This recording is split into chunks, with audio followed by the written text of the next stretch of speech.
All right, here we are to recap week number 5 on Friday Night Drive here on Shaw Local. I'm Matt Rodewald. Glad you're with us here. And Steve Soucie, as always, and he and I will recap for the next 40 or 45 minutes or so about what we saw and heard on Friday night and what jumped out to us. Did you catch your breath after that first half hour of wild finishes that we saw on Friday night? That was something else. Yeah, we definitely had some that were going down to the wire, and then when you went back and kind of looked at some of those games and found out the details that were underneath it that we were kind of unable to unearth at the time, some of those were just absolutely insane. So definitely some really crazy games that like came down to absolutely to the wire. So that was something that we thought might happen in that schedule of games, and we definitely got some of those games. Did you have a favorite of all those finishes? Because we had everything. We literally had all the possible ways you could end a game in exciting fashion. I'm always a big fan of hearing about something that I've never heard before. And I know that this might be pouring a little salt in the wound, but I've never heard of a delay of game penalty on a victory formation. And that was what led to Providence getting an extra crack at Wheaton St. Francis, which they capitalized on. I think that one was the one that was the most intriguing when I found out the details, because if you remember during the broadcast, we're like, why is this taking so long? We thought this was over. Yeah, and neither one of us could figure out exactly what it was. And then when I was able to kind of read up on it and find out what had happened, it was basically a 10-minute discussion on how in the world did we just get called for a delay of game penalty in victory formation? I mean, that was what happened. So yeah, that was definitely a unique one. I can't recall ever hearing of that before. I mean, if you've been involved in a football program, you know they practice every situation. Yes, they practice the victory formation. They practice the kneel down because you can't get it wrong. And if you do, that happens. And that's exactly why you want to practice those things. Not to say that St. Francis didn't, but I'm sure that they said, we practiced this. How did we get it wrong? Or something to that conversation. So you have to feel bad for those kids at St. Francis. They've had a weird season. The highs of the highs and the lows of the lows. Meanwhile, for Providence, they needed that win. I think my favorite probably had to be the St. Charles North win, just because I did not see that coming. I left them for dead down 9 and said, I don't know, guys. I'm not sure how this is going to work. But Riverboat Robert Pomazak figured it out. And, everything went right that absolutely needed to. And St. Charles North got a win to keep pace with everybody else in the division. Something they absolutely had to have. And for Wheaton South, another team that's just had heartbreak situations back and forth. It's been kind of a tough year in Wheaton for both their football teams. And then St. Francis having had that happen to them too. It's the mood has to be a little bit tough along Route 38 and Naperville Road. I'll tell you that. Yeah, I mean, I hadn't even thought of the geographic connection there. But yeah, so it's just one of those things where, you hope that when we look back at it and we take stock over, over the 9-week season, that isn't what ultimately maybe keeps them out of the postseason or something like that. Sure. Because that would be a bitter pill to have to swallow, especially in that situation. So, hopefully it'll work out for both of those programs. I think it will, looking at what they have left and what is left on the schedule. I think at the very least, both of those two schools are playoff teams, but it would definitely be something that I wouldn't want to have to look back at and say that was what did it. I mean, I'm just imagining parents at like a youth soccer game Saturday morning somewhere in Wheaton go, how'd your team do last night? Well, how'd your team do? Well, how about you, Wheaton North? Well, we got smoked by one of the best running offenses in Illinois, in Batavia. So at least we knew it was going to be that way. It was rather decisive, at least. So that had to be tough for some parents who had that conversation on Saturday morning. I want to get to what you wrote about today because I thought it was fascinating. And as we get deeper and deeper into the season, the idea of parity becomes even more evident and more prominent. You said 59 teams that have been unscathed at this point. That feels remarkably low. Is that at this point? It is a little low, but I think the more intriguing thing to take into account of what is actually really low is the 5-0, 4-1 group. That's what's much lower at this point in time. You take those two groups together, usually that's somewhere in the neighborhood of, 180 to 200 teams It's much lower than that right now. And that's what I think we're sitting around like 148, 149 in that group. That's incredibly low. So that is what I think is the most intriguing thing when you look at it statewide. What's the biggest difference? It's that group is small, and the 3 and 2, 2 and 3 group is enormous. And that all that means is we're going to have a whole bunch of games where you're going to have 3 and 2 playing a 3 and 2, 3 and 2 playing a 2 and 3. There's just a large group of those, and ultimately what that means is one of those teams is coming out with either their 4th loss or their 3rd loss, and we've still got several weeks to play. Yeah, is it fair to say, based on the data that you're seeing, and this just popped in my head, just kind of out of the blue, we might have more 6 and 3 teams with home games in round 1, and is that how this shakes out if it keeps going this way? Yes, and I think the interesting thing about it is like in certain classifications, I'm looking at it right now.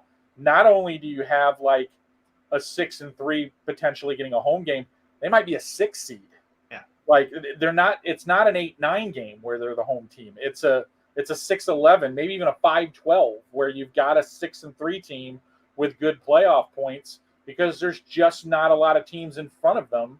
9-0, 8-1s. The 7 and 2 pool is going to be a little bit less as well. So yeah, I think there's definitely scenarios where you're going to see a 6 and 3 team get a home game in the first round, and I think it won't be an isolated incident. I think there'll be multiple situations where that occurs. To the teams that are unscathed at this point, I'm gonna put you on the spot. Just do you have a 5-0 team that's been like, wow, how did they get through that, or how did they get to 5-0? One that jumps off the page just is Bloomington, because you didn't expect it from them a little bit.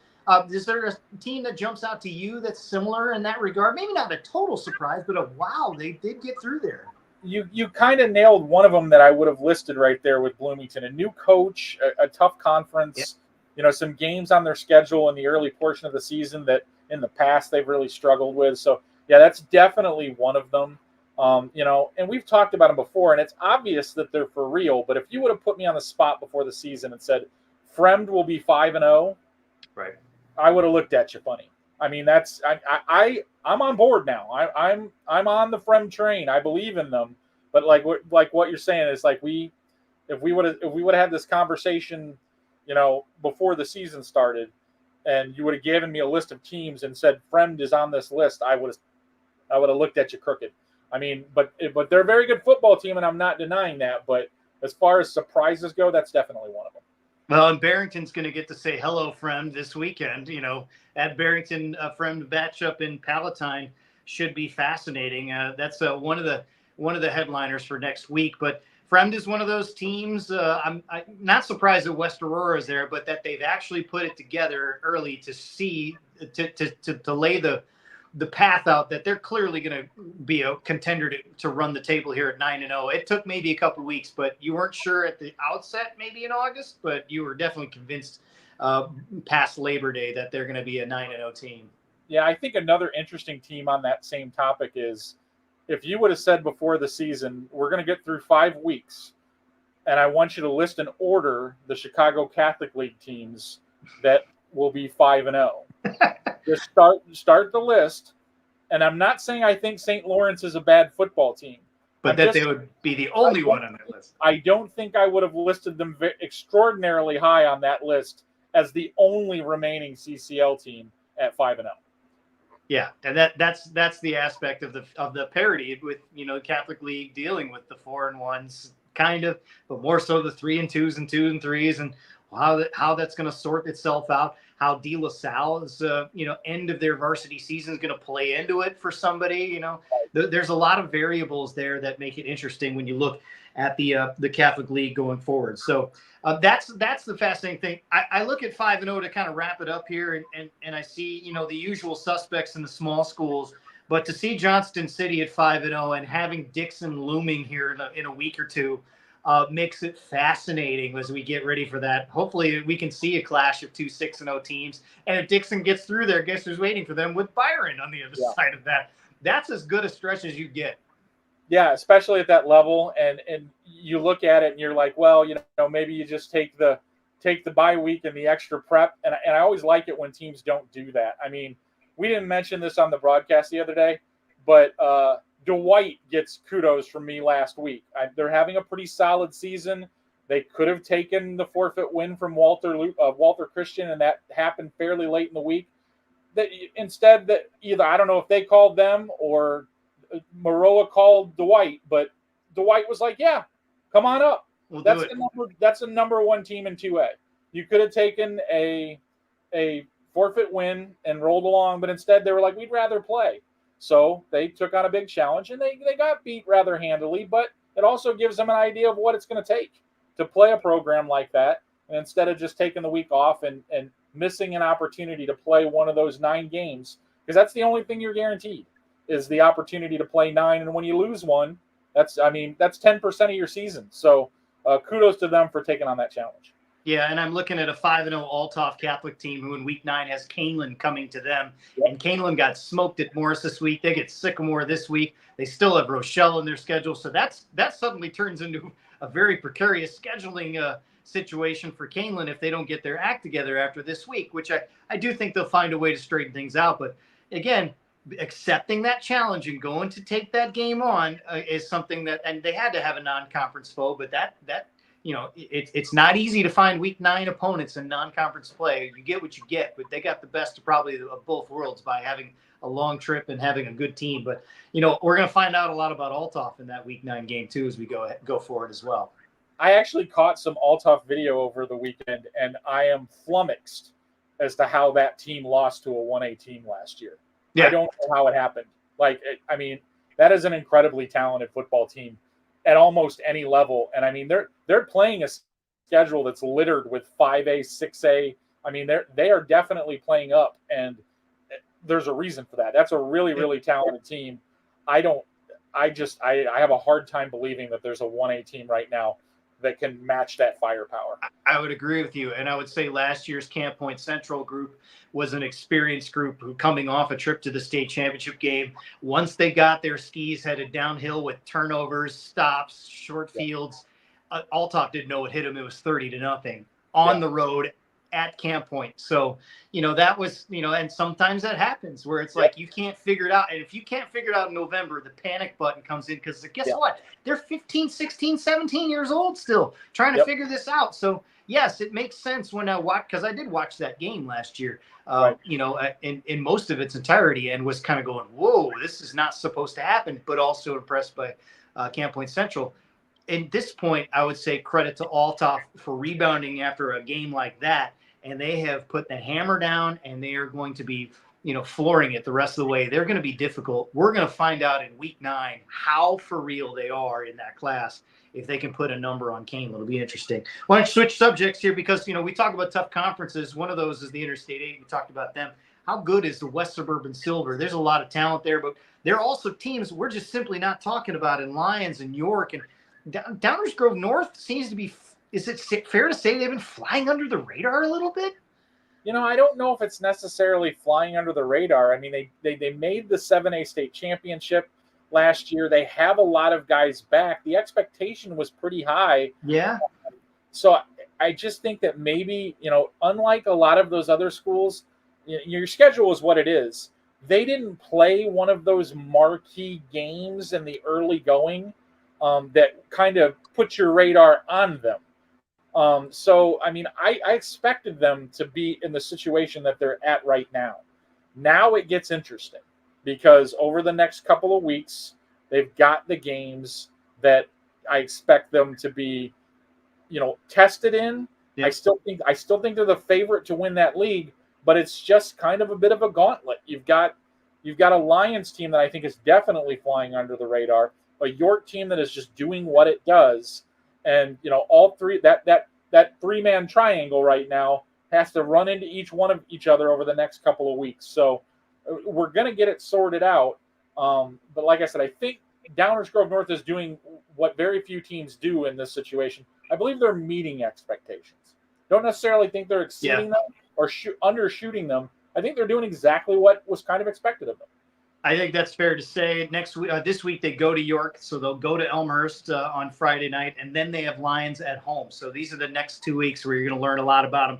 After that, though, Hinsdale South, Hinsdale Central. Hinsdale South is someone they should beat. Hinsdale Central is going to bother you, though, more than anything else, and as they did this past week. So that's a tricky Week 9 game as they get themselves ready for postseason play. So if they run the table, we won't be surprised. But how they handle the next 4 weeks or so, I think you're right. It's going to be interesting to see where they come out of this. They gave up a touchdown to Oak Park River Forest last week. That's their second touchdown they've given up the entire season, as they've put some points on the board and won in blowout fashion all the way across the board. The other one that's interesting, and I'm going to take a bit of a turn here, and yes, we're going to give some love to the Lincoln Prairie because that conference is really good. What makes this conference so good with Arthur Lovington, you got Sullivan, you got Nokomis sitting there at 5-0 as well. They're all really good.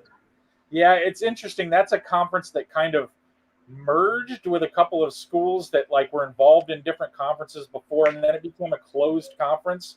Well, two of the teams that they brought in to do that, Sullivan and Nokomis, have ramped up the level of play in that conference, because you used to have a situation where there'd be maybe 2 or 3 teams in that conference that were kind of dangerous. Now some of those teams are being moved down into the second tier there, because so you're getting more games in that league that I think you have teams that are pretty capable at the 1A, 2A level, and they're coming at you at a more frequent variety, because there's some teams at the bottom of that conference that are going to have a hard time competing with them. But there's 5 or 6 teams in there that I think are legitimate playoff caliber teams, and there's not going to be enough room at the end of the season unless you get a math quirk where you have, one undefeated team, 2 7-2s, 3 5-4s. I mean, it can happen. Yeah.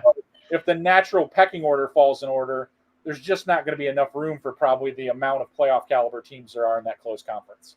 All right, so we talked about the Lincoln Prairie. We've talked about Althoff. We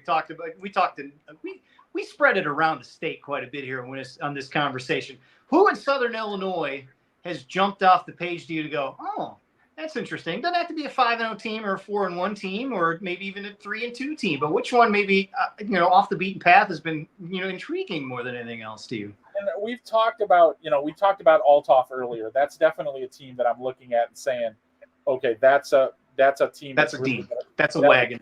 Really going to bring something to the table. Quietly, I think Breeze Central. People talk about Breeze Mater all the time, and then that situation. But Breeze Central, I mean, they've given up 55 points all year long. They play in a pretty solid conference in the Cahokia, Mississippi. But right now, it looks like they're clearly the class of that division. I think they're an interesting team. There are several others, but sorting through them all right now. But I thought the team that, and it's not necessarily Southern Illinois, but it's outside of our little footprint here. We talked about it a little bit on Friday night. The team that really opened my eyes to what's going on with them was Monmouth. Their win over Princeton really, really made me do a re-jump on them, because usually with the playoff projecting and stuff like this, by this point in time, I've got a pretty good handle on a lot of teams, and it's really hard to make a huge jump up or down at this point in the season. Monmouth made a mammoth jump this week. They leapfrogged a whole bunch of teams and set themselves up in a much different position in the 3A bracket than they were a week ago. And they have a Week 9 showdown looming with Sterling Newman on the road in Sterling on a Friday night. That's going to be fascinating as everyone waits to see where that goes. And to see how good those Titans really are. And that's about as fun as small school gets, especially when you get to late October for sure. This is the Week 5 recap here on Friday Night Drive here on Shaw Local. Matt Rodewald, Steve Soucie with you as we go through some of the conferences, some of the sections of the state. Let's break down some individual teams here, shall we? I'm going to kind of start you off with the Dixon Dukes, because the Dixon Dukes have been wait, hang on. I think they just scored again. Right now. They've been putting some serious numbers on the board. And Landon Knigge is really good. I think I pronounced his name right. If I didn't, I'm sorry to his mom. But Landon is quite the running back, just pouring on some numbers here. More than anyone who rushes for more than 300 yards, you have my attention, right? I was told that effort as well was the second highest rushing total for an individual in school history. that he performed on Friday night. So That's some high standards there. That'll get the job done. So, I mean, obviously, really getting, making things happen with that program right now. You look at it right now, the interesting thing about that when I look at it is when you look at the Big Northern Conference, obviously your expectations for Byron are really, really high, and Byron's delivering on that front. They're averaging over 50 points a game right now. But guess who's only 16 points behind them on the season in points scored? It's Dixon.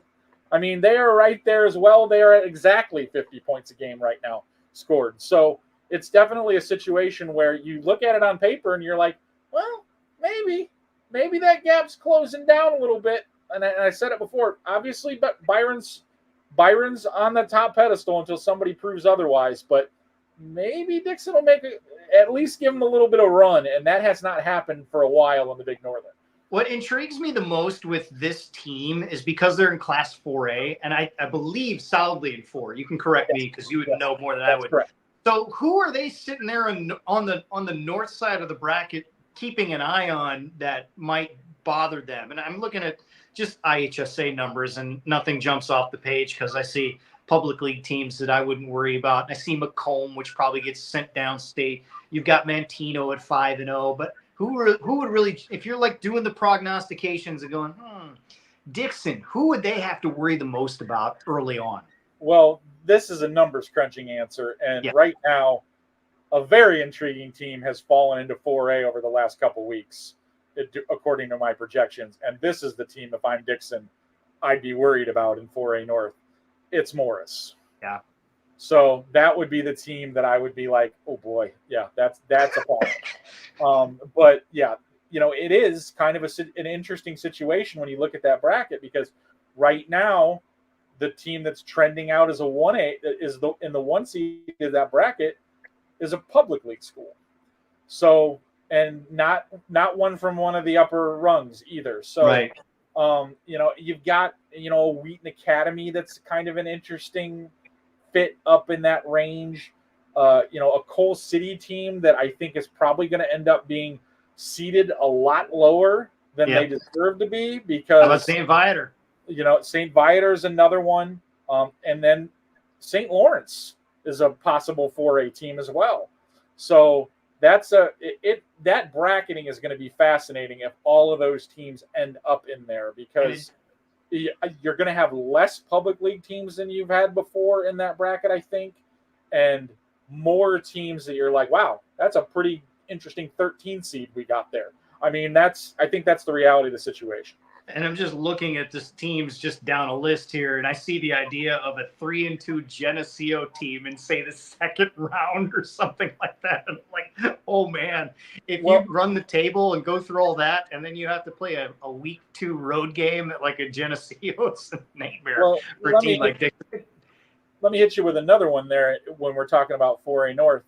I think there's a possibility that they probably end up as a 4 and 5. But they've got a truckload of points. Yeah. What if IC Catholic shows up as a 16 seed in 4A North? That would be a Prairie Ridge Nazareth nightmare, is what we would call it after. So after I mean, last year, for sure. That's a scenario that could play out. If IC Catholic gets to 5 wins, then they're in 4A North, and they're probably a 12 or a 13 seed. But if we need 4-win teams, and I strongly believe that that's still going to be the case, and IC Catholic is at that situation at 4 and 5. They're not at the top of the list, but they're awfully, awfully close to the top of the list. Exactly. So that would put them in a scenario where they would get in as probably the lowest seed in the bracket. So, I mean, that would throw another curveball into that bracket. So potentially, if the numbers break the way that they could, it could be a loaded bracket. If they break another way, it could be a really thin bracket. So, I mean, that's the one that hinges a lot on who the bubble teams are and what class they fall in. Because another little fascinating quirk this week and I know they're not as strong as they usually are, but Richmond Burton slid in as the largest 3A team this week. Oh. So they're out of that mix and in 3A. Obviously, tenuous situation. They could easily move back, but that's another team. Yeah. Yeah, and, by the way, the Dixon running back we were talking about didn't play late. So he had 3:35, and he didn't play for the last 10 minutes of the game. So let's not forget that part. I want to switch over to Sycamore as we stay in this sort of region of Illinois here. close game, close game, close game, and then they get homecoming and they blow it wide open. They scored, they get a pick six, and all of a sudden it's 14-0. Joe Ryan's group needed a break. They got one, and it's on homecoming weekend. That couldn't have worked any better for the Sycamore Spartans. Yeah, it was kind of that game was not necessarily a measuring stick. It was a game that kind of said, okay, they can do this to somebody, because while I knew that they were good, I wasn't sure if it was being really opportunistic and just kind of eking out these wins, or I really kind of wanted to see them get some confirmation that they could throw the hammer down. I just wonder if you're going to see 28-7 as your best blowout, or are you going to see the 60 burger put on a conference opponent? And Ottawa's not as bad as 63-0. No. I don't know if Sycamore really is as good as 63-0, but they took care of it, moved on, and the schedule gets tougher with Camelin this week, who's going to be pretty upset after getting smoked in Morris this week. Yeah, and that's when you look at like what's going on with Sycamore and their schedule. Everybody in that conference just kind of has to, I don't want to say put themselves on red alert, but every week, pretty much, you're going to be in a situation where you've got a team on the other side that if you give them, if you don't close the door on them early, they're going to give you a fight all night long. I look at a team like LaSalle Peru right now. While I don't think they're quite at the level of the other teams at the top of that conference, I think they're going to have something to fight for. Yeah. At the end of the season. And so if one of these teams kind of overlooks them, they might have a problem on their hands. So it's a situation. We talked about the depth of the league.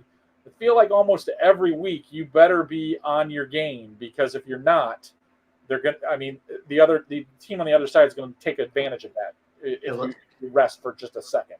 LaSalle Peru at 2-3, they get Ottawa again here coming up, and so if they steal one after that, say they get to 4 wins, they got a good chunk of playoff points, because the teams they play in the conference are pretty good, more than anything else. But I don't think they'll be above that 4 or 5 point line. It points to week 9, and it has almost all year long with them.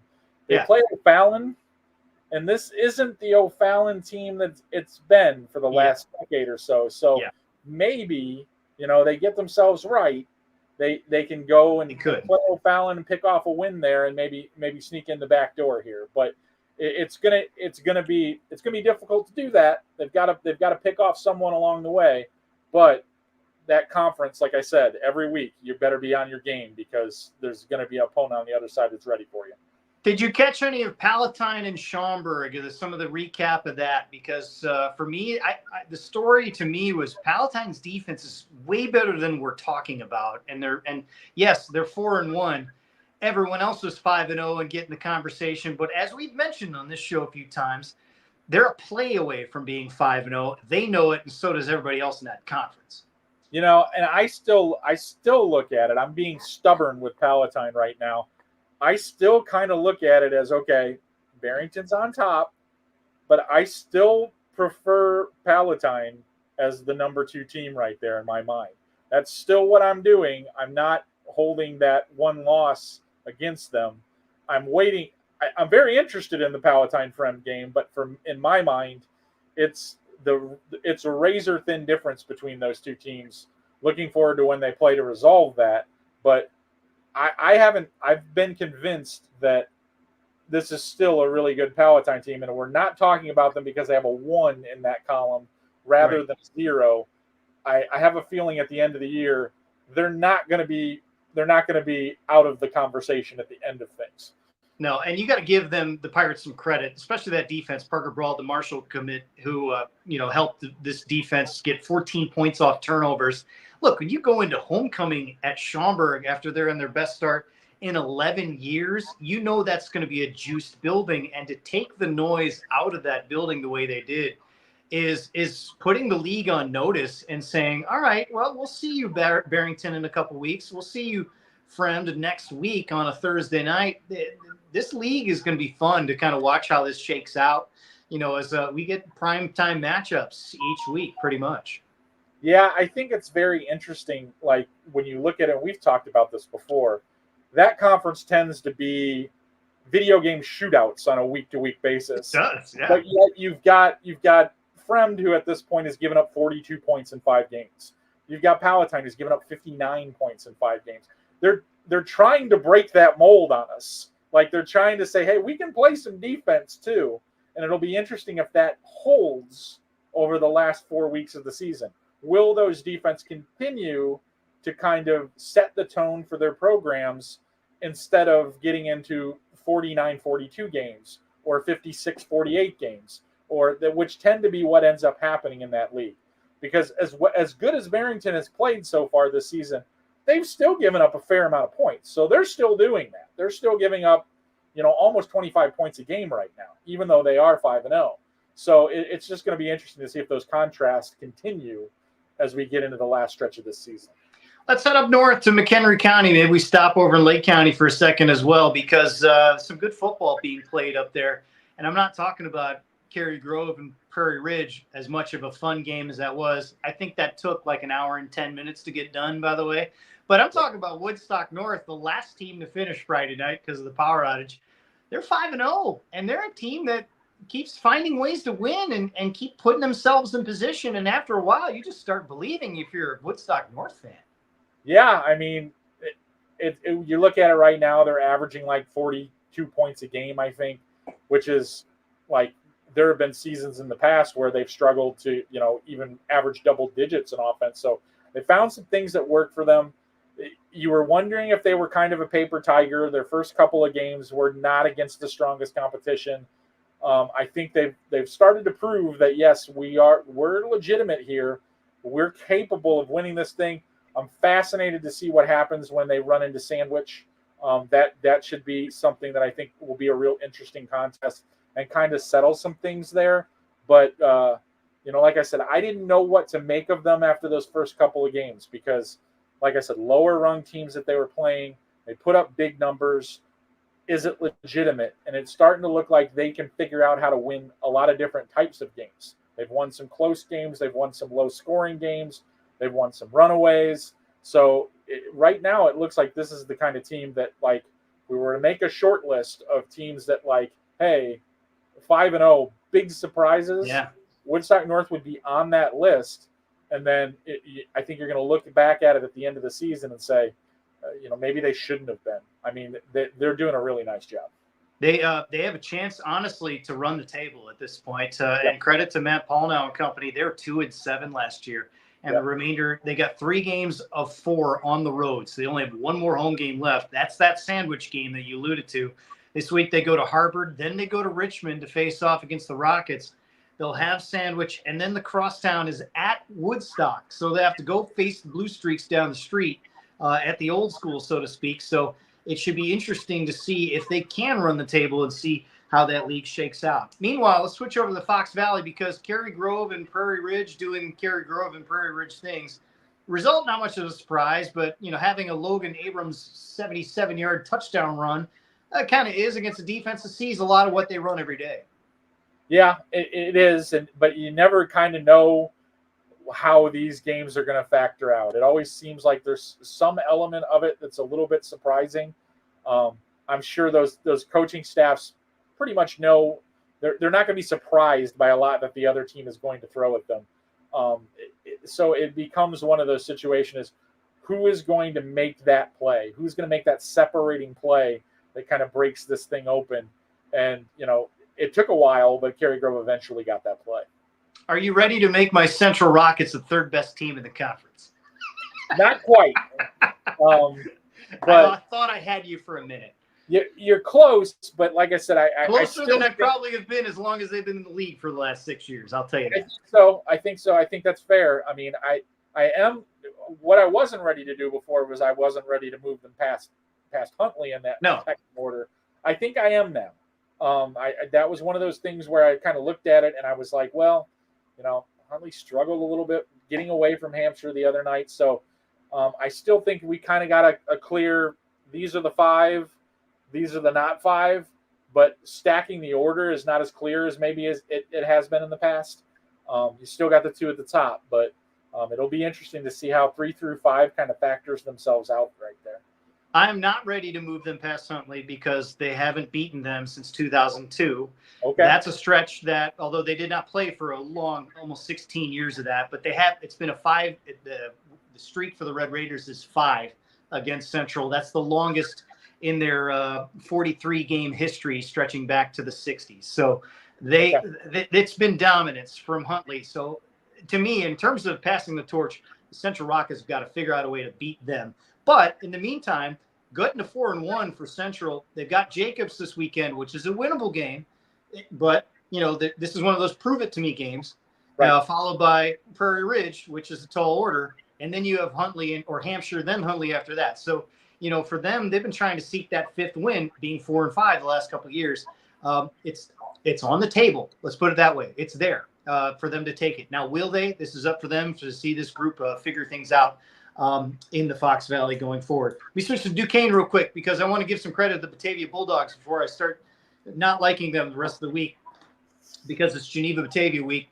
I am very impressed with how balanced they are offensively because of Isaiah Brown and Nathan Whitwell. Bodie Anderson seems to be a field general that's very cool and calm and collected. And that Batavia defense is as good as they've had in a long time. And I keep saying this like the 3rd year in a row where I'm like, man, that defense is as good as I've ever remembered it to be. 3rd year in a row, and I think it's better than the year before. Yeah, I mean, it really is kind of one of those situations where you look at them, and that's one of the things that I think kind of gets put on the back burner. And I think people don't appreciate it as much as maybe they should, because that has been a consistent thread for that program. It kind of gets put in the background a little bit. You can count on that unit most of the time, and they tend to be able to get the job done. Really looking forward to seeing how this fares out between Batavia and Geneva this week. But both of these two teams have answered the bell. There's been a little bit of choppiness at times from Geneva, but for the most part, they have done exactly what they should have done to this point. And that's all you can really ask. So it should be an electric game, obviously a fierce rivalry to begin with. Then you put the stakes of, 2 top 20 teams running into one another. A lot of playoff permutations here in regards to, Batavia wants to win it. I think they do win it. I think they're well on their way to getting close to the point where you start talking about a potential top seed in a classification based on the other teams in that field and their, win-loss situation. So it means something in regards to that. Geneva would obviously like to get as close to that top line in 6A as they can possibly get. This means a lot in terms of ramifications for that as well. Yeah, I think for Geneva, 8-1 is nothing to sneeze at if they don't go down to Batavia and win. Again, that's a tough place to play. Geneva's not beaten Batavia in 14 years, I want to say. Dennis Piron's never lost to the Vikings. It's the 2nd longest streak compared to Geneva's 19-game streak from 67 to 1986. So there's been some long stretches and some long droughts. I participated in one of them in the wrong way. So I know how frustrating you can get and how sometimes and this happens in rivalries. This is not just this rivalry, but any rivalry. I mean, Morris Joliet Catholic last year is a perfect example. When things go downhill fast, that hill gets steeper really quick. And sometimes in a rivalry game, it can happen. But I would say that for the last couple of years, Geneva Batavia has been much more competitive than we've seen. Right. It certainly helps that Geneva has the best receiver in its school's history right now, but they're going to need more than that. They're going to need some weapons. They're going to have to figure out how to stop the run, something they didn't do very well against Lombard North for the first half. So that's going to be a good game to watch and to see kind of how it unfolds. And I would say Geneva wins that game. There's a lot more ramifications than just beating Batavia. That seed changes the lines all over the place. Cary Grove's paying attention to this game. Lake Forest is paying attention to this game. So that's the fun part about when we get to this time of year. You get the teams outside of conference that go, oh, are they going to get a win they shouldn't get, or that maybe I'm surprised at? So that's kind of the fun part for me at this point of the season with a rivalry like this. Last thing for me, let's give some love to the Seneca Irish, shall we? 25 straight wins in regular season play. I want to hear your love for Seneca. Go. Yeah, that is a tremendous effort that they've been putting together. And the interesting thing about that streak is, other than last year in a hard-fought regular season game against Wilmington, that Wilmington later avenged in the postseason. But we're talking about a regular season streak here. Not only are they winning games, they're rolling to these wins. Most of them have not even been remotely competitive. They are just, crashing right through these people that they're playing. So it has been not only a impressive regular season win streak, but a dominating regular season win streak. 400 yards rushing against Aurora Central Catholic. You have my attention, offensive line coach. Congratulations. 400 yards rushing for sure. And you know what? I think that was an overtime win over Wilmington too. Week 2 last year, something like that, just off the top of my head. So any storylines we missed from week 5 as we've kind of gone around the gauntlet? One thing I'll note is we mentioned Sterling Newman, their big win, that overtime interception making the difference for them. How about Genoa Kingston? They gave up an 8-minute opening drive to Winnebago. They gave up a 4th down, called back. They gave up 4th down again, called back. Then stopped them on 4th down, and then went out to a 41-0 win after that. So yeah, that's pretty crazy. The one thing that I caught up to this weekend when I was kind of going through everything, we've made jokes about like Lincoln Way East and their consistent 49-point scoring offense. But kind of lost in the shuffle of that on Friday night was the fact that Oregon recruit Jonas Williams threw 6 touchdown passes in that win. He's good. And I might be mistaken on this. He's yet to play full 4 quarters of any game this year. All right. But he's already thrown 17 touchdown passes. And what makes that interesting is he's got 84 touchdown passes in his career already. All right. That I looked it up this weekend. That currently ties him for career touchdown passes in the IHSA for 13th all time. All right. He's barely a junior. He's a junior. He's got 84 touchdown passes. I think he can get 43 more in the next 2 seasons, especially if they're playing in weeks 13 and 14 like they often have at Lincoln Way East. Yes. I mean, you're referring to that record, which is 127. That's the all-time state record for touchdown passes. But it struck me really strangely. But not only is he not playing 4 quarters, he's already got 17 this year, 84 for his career, and he's already in rarefied air. And it looks like unless something catastrophic happens, the needle will probably be past 100 at the end of this season. And who knows how close he can actually get to the actual record before this season's over. And then there's another layer to that too in terms of the state passing yardage, which I think, to be honest with you, he'll probably be pretty close to that one too. So it's just piling up the stats. If you have the opportunity to lay eyes on him either live or in a television broadcast, I doubt you'll be disappointed. He's very talented. So where are you headed to this week? I have also not made that call yet. I'm trying to figure out what makes sense for me. Almost everybody is away from me, like where it's a little bit of a distance away from me, or the games look to be a little bit lopsided if they're close. So I'm trying to figure out what the best thing to do is. I had someone ask me if I was going to Batavia Geneva game earlier today, and I asked him, I said, only if you can secure me a parking spot on the field. That would be like the only way that I think I could pull that off. Look, if you're going to that game, do not park in the Green Meadows apartment complex across the street. Not a good idea. I will just tell you, don't do that. Don't do that. The car won't be there when you get back. I'm assuming you've had an issue with that before. No, I've heard. I've actually heard. No. All right. Yeah. I ran that rest 2 years ago and survived, but it was one of those things where I was like, I hope it's there when I get back. But I'm going to go to that one, and I'm going to take my daughter for the first time. Oh boy. And so she's 9. So let's put it this way. She's starting to get a feel for that team down south or those teams up north in St. Charles. And now there's no indoctrination or anything. I haven't really cared that much, but maybe she'll do it to herself this week when she's standing on the sideline decked in blue, watching the team from red doing things from red all across the way. Last thing on this too, George Sheets was the public librarian of Batavia. He did the whole history thing of the Batavia Geneva thing. It's a great read. If you want to go down a wormhole of high school football, you will be able to find out that the last time Geneva won at Batavia was back in 2010. Yeah, it's a long time ago. So maybe we'll see if we get a win this weekend for the old Vikings. Never know. You never know. All right. It's been fun. We'll talk Friday night at 9:30, and I will be back in this seat, not in the press box down the road 2 miles from here. I promise I'll make it back here in time for it. So for Steve Soucie, I'm Matt Rodewald. This has been the Week 5 recap, Friday Night Drive here at Charlotte.